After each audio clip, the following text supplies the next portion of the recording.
You wouldn't believe I've been talking for the last 5 minutes and I hadn't even hit the live button. Anyway, good morning, good afternoon, good evening. Welcome to BWTM Sports. Right, we're talking about Danny Dubois' next fight. And what I'm doing tonight is that today for you is actually doing a real-time breakdown because I know nothing about the opponent, literally nothing about this opponent. That's the first thing. The second thing is all I know is that Frank Warren's got a fight for Danny Dubois to fight Joyce, hopefully in October. So we all know the fight they were meant to fight before, earlier in the year. Due to COVID, it didn't happen, blah, blah, blah, blah, blah. So I've got my piece of paper here. Literally, I've got an envelope. People crack jokes about what I know you couldn't put it back in the envelope. So I've got actually an envelope doing it here. Blank envelope. Yep. Using the envelope. So that's what I'm going to jot my little notes down to bring your pre-fight breakdown. And what I'm going to do is actually do it in real time. So how do I get from getting the ideas I have? Where do I get these ideas from, or these game plans from, and then putting it down on paper and then bringing it to you as a preview? Okay, so we're going to do it literally right now. So I don't know anything about the opponent. I've never seen the opponent box before, and I know who Danny. I say in my mind, I know Danny Dubois, big puncher, quite a big lad, young, still experienced. And the ideas I've got of Danny Dubois so far are that he's very powerful, but I kind of find him very methodical at times. He's still learning, still young, but the impression I get of him is a very much of a flat track bully type of guy that likes to dish it out. Not too sure if he likes it incoming. That's what I picked up from the Richard Lartey fight against the African. When the African started throwing punches back at Dubois, sort of panicked, didn't know quite what to do. So those are my ideas so far. So in my mind, I'm thinking to myself, all right, well, I know the fight's coming up in October. So we've seen Joyce fight against a nice, big, strong opponent. Let's see who Dubois is going to fight. So also I want to see the guy, see the size, because obviously, I mean, Joyce is quite a big lad now. So he's quite a big guy. I think he stands 6'5", 6'4", 6'5". So he's a tall, he could be even taller than that. But let's see what's going on here with Dubois. So the first thing I'm going to do is go to BoxRec. So let me get the share screen here. So you're going to be with me on this, and we're going to go across the BoxRec. So we'll go across the BoxRec. I don't know the full name of the guy he's fighting. So, okay, we're on BoxRec now. Here we go. We've brought up good old BoxRec. So you're going to be with me. So, okay, BoxRec. So the guy's fighting is called Ricardo Snijders. Okay. So the WBO International Heavyweight title. Okay. So let's look a little further into Ricardo Snijders. Let's see, he's 18-1. So he's 18-1. So he hasn't been look straight away at the one to see if he's been knocked out. Never been knocked out before. He ranks number 2 in the Netherlands. Okay, fair enough. So let's look at his boxing career. So things I want to look at first of all. He's got a 42% knockout ratio. Okay, so he's 26 years old, so he's a young man, fairly ambitious. He's only had one defeat in his record. Let's look at the guys he's fought. Let's look at his record. Okay, so look at his guy's record. He's fought a guy at 6-0, 3-1. Guy fought a guy there, nine fights, or 9 wins and 26 losses. He's had another unbeaten guy, 5-0. So he lost a unanimous decision to a guy called Joel Jacob. Well, let's see what he is. Let's track him down now. And he's from, what's his knockout ratio? He's got a 40% knockout ratio. He's from Belgium. And has he been knocked out before? Let's check quickly. He's never been knocked out either as well. Okay. He's fought a guy who's 12-0 here, and he beat me unanimous points decision. Okay. This is Brudorf. That name sounds familiar. So that's not the one that Tony Belly fought by any chance, is it? It's a wild guess, but this is a guy who fought Tony Belly, did he not? Let me check and see. Pulev. Did Belly fight him? No, Dosky. Yeah, he did fight Tony Belly. There you go. He fought Tony Belly. Okay, all right. Okay, all right. So this guy is a little bit of a mystery man still. He's been beaten once in his career. So, and he's not been knocked out. So does that state he's durable? I don't know about that. But I need to look more at this guy's style. So let me see if we can look at his style now. I don't know anything more about him. That's all I know so far. But let's go back here. So let's look at him now. I've looked box looking there. I need to look at this guy's style. So let's see if I can get this guy, Ricardo Snijders. I need to look at his fight. Look at his style. What kind of a guy is Ricardo Snijders? So let's type in his name on YouTube. Okay.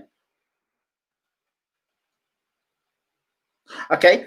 I can look at the fight he had just very quickly. He's got 3 minutes here.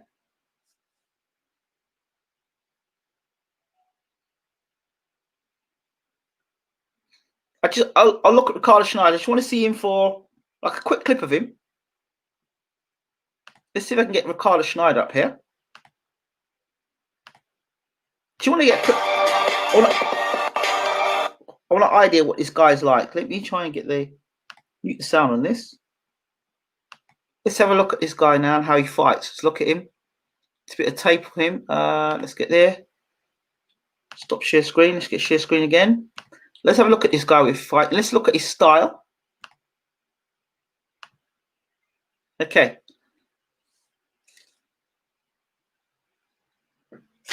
Okay. So we know now he likes, first of all, he likes to lay on the chest. Okay, he's overhand, right hand, see, right hand over the top.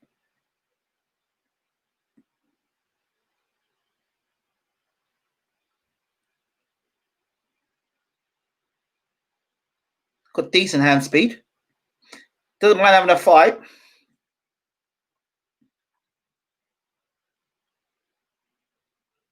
He's got good hand. He's got fast hands. Give him that. This guy's got fast hands.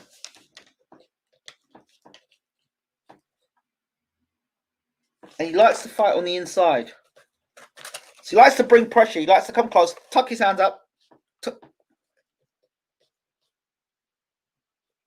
Likes to tuck up and come march forward.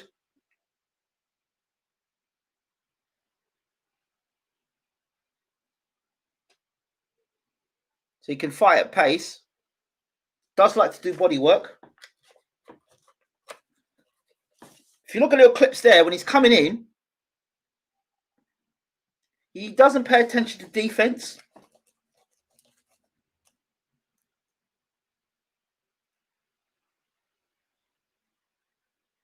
That's all well and good walking down this guy.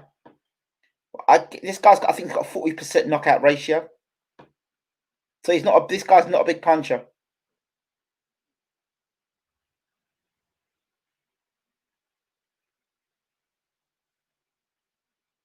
Very fast, active fight. A lot of punches thrown in this fight, I'm telling you.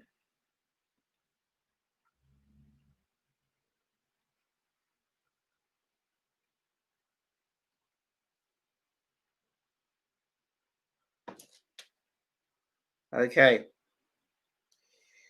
And that's enough. I think I've seen enough of this gentleman.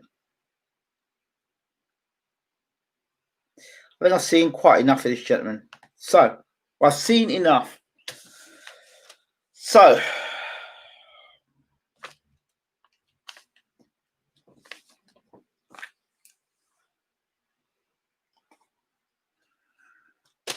here's your pre-fight prediction for Ricardo Snijders versus Daniel Dubois. You're watching it in real time. So, good morning, good afternoon, good evening. Welcome to BWTM Sports. What we have here is Ricardo Snijders, the last-minute opponent for Daniel Dubois, carries fast hands. He likes to work on the inside, likes to work behind, likes to tuck up tight, march forward, close the range down, and work his opponent against the ropes. In his last fight, I think the fight he lost was a unanimous point decision. So he's a bit of a workhorse, this man. And he likes it when your back is against the ropes. He likes to put pressure on you. He's a pressure fighter. I think that's the best way to describe this describe Ricardo Snijders. He's fought a couple of guys with winning records, to be fair to him. However, he has fought nobody in the league of Daniel Dubois. I mean, this all sounds quite obvious. The obvious thing is Daniel Dubois will hit him with a jab, keep him outside with a jab, use the jab, long range. And as this guy tries to walk forward, Dubois has got one of the best straight right hands. He's got a very good straight right hand. The other thing about this guy, when he comes walking forward like that, the other punch he'll be quite vulnerable to is the uppercut. So the straight right hand, the right uppercut. Those are the two punches I think Dubois will use. The double jab right hand down the pipe. This guy, if Snijders tries to close the range down recklessly, he will end up walking on some big shots from Dubois. Now, if Snijders can get himself past the jab and get inside on Dubois, this fight could get interesting. And I'll tell you why it could get interesting. I'm not saying this guy Snijders can beat Dubois, right? What I'm saying, he could make it interesting. But if this was just another Daniel Dubois fight, I would say, okay, fine, this is cool. Let me bring this back, stop sharing the screen. I would say, fine, this is cool. This is a fair enough opponent for Daniel Dubois. But the fact that he's going to fight Joyce next, what part of this guy, Snijders, prepares Dubois in October to fight to fight Joyce? That's the question here in terms of preparation. Now, Joyce fought a guy that's more of the dimensions physically of Dubois. Dubois is fighting a guy that's shorter, a guy that doesn't fight anything like Joyce. The guy doesn't punch that hard. The guy doesn't. What this guy can do, this guy's got fast hands, so he can cause problems because he's got fast hands and he's got a good work rate. He may even have a better engine than Dubois. The problem with him is that he doesn't pay attention to defense. So he's quite liable to walk straight forward onto shots. And if he can't take a punch, or his punch resistance isn't great, he'll get blown out of there in a couple of rounds. However, if he's got decent punch resistance and he can move his head a bit and he can get inside on Dubois, the fight gets interesting. Because I think Dubois has not got an inside game. He doesn't have an inside game. Much like I talked about Dillian White, the X mark. Once you get on these guys' chest here, once they get here on the chest, once they get here, it's a problem, right? So Dubois, for this fight, has to keep him on the jab, the right hand, and when Snijders gets it close, tie him up. He's a bigger guy. He's the bigger guy. He's got no business with his back against the ropes. So he's got no business having his back against the ropes fighting this guy. And if he allows this guy to put him on the ropes, this guy can bring a considerable amount of pressure because of his style if you allow him to get going and if you allow him to fight to his strengths. I mean, his strengths being once he gets past Dubois' jab and can get past the right hand and he can get on the chest, he'll be a bit of a problem. He'll be around. He'll work Dubois' body. He'll put pressure on Dubois. And if he gets Dubois against the ropes, he'll put pressure on Dubois. He'll bring a certain pressure to Dubois. Okay? And as you saw, when Larty actually put pressure on Dubois, it didn't look great. Okay? That being said, this guy doesn't punch. He doesn't punch hard. I don't know if he punches hard enough to give Dubois problems. But if there are any question marks about Dubois' stamina in a long fight, this guy can certainly test it if this guy can punch a bit, if he's got enough punch power to hurt Dubois, if he's got enough physical strength to push Dubois back. But he's going to have to be able to do that. The guy that he fought in that video is nowhere built like Daniel Dubois. Absolutely not. So physically, he's going to have to move a man mountain. I mean, he's a young man. He's going to have to move a man mountain to get past Dubois. He's going to have to move Dubois. So he's going to have to show physical strength. If he can't do that, and if he hasn't got the strength to bully Dubois, and he hasn't got the power to hurt Dubois, then, Dubois should, with his class, with fighting at a much higher level as an amateur, not so much as a pro, he should be able to pick this guy up for the jab and land the big right hand straight through the middle. or the uppercut. The straight right hand through the middle is what I expect to see as this guy comes forward, walking onto the right hand. That'll be what they're going to try and do. But again, that being said, as I repeat, if this wasn't a fight to prepare Dubois to fight Joyce, this fight does not prepare Dubois to fight Joyce. It doesn't. It simply doesn't prepare him for that. And the fight before that didn't prepare him to fight Joyce. This Joyce fight has been around, what, nearing a year? And Joyce, if you look at Joyce's team, they've picked a guy in Michael Wallish that was big, that was strong, that was durable, that came forward, and was a better fit in preparation for Joyce. And people said Joyce looked bad. I thought Joyce was just going for the gears, because I could see he was going for the gears. He wasn't putting a lot of power on his shots. And then suddenly he started putting a little bit more meat on his shots, started putting more emphasis on trying to get the guy out there. And then next round, one round, he stepped out and stopped the guy. That shows me that Joyce has got gears. He's got gears against a big, strong heavyweight. That was nice. But this guy here, how does this guy prepare Dubois for Joyce? Maybe Frank and the team think they don't need preparation to fight Joyce. They just think they're going to go in there and throw right hands. Well, if they think that, they'll be sadly mistaken, because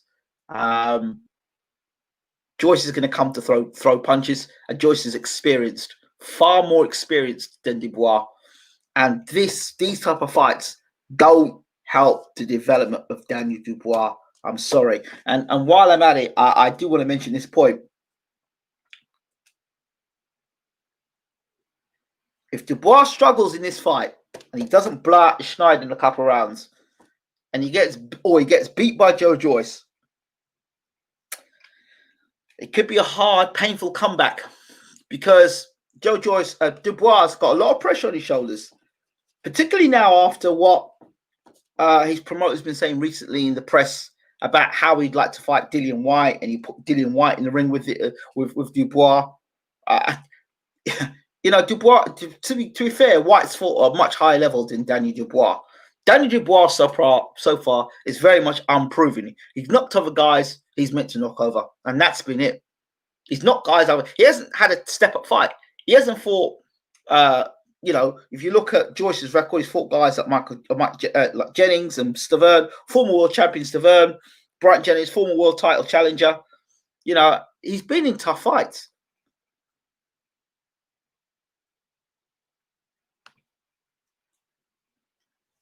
I thought the original opponent, two-time Olympian Eric Pfeiffer, was a solid test for Dubois based on style experience. Okay, but the replacement opponent Snijders is a mismatch, in my opinion.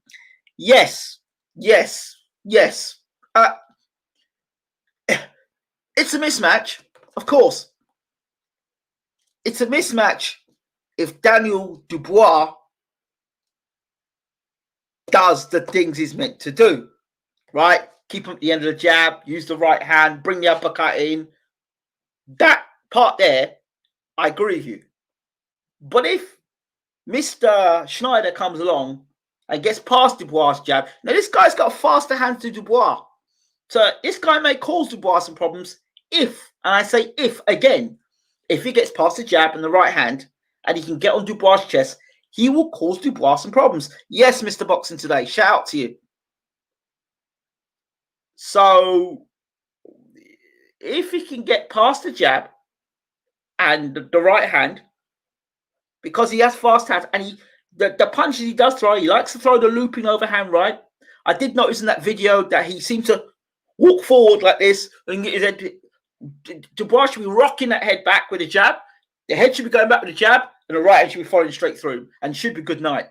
Should be good night. Left jab, right hand, down the pipe, good night. That's what should happen. That's what should happen. But if this guy comes with ambition, doesn't read the script, and feels he can cause an upset, then it could be very interesting. Very, very interesting indeed. Right. I gotta go, but we'll speak to you soon. Hope you've enjoyed it.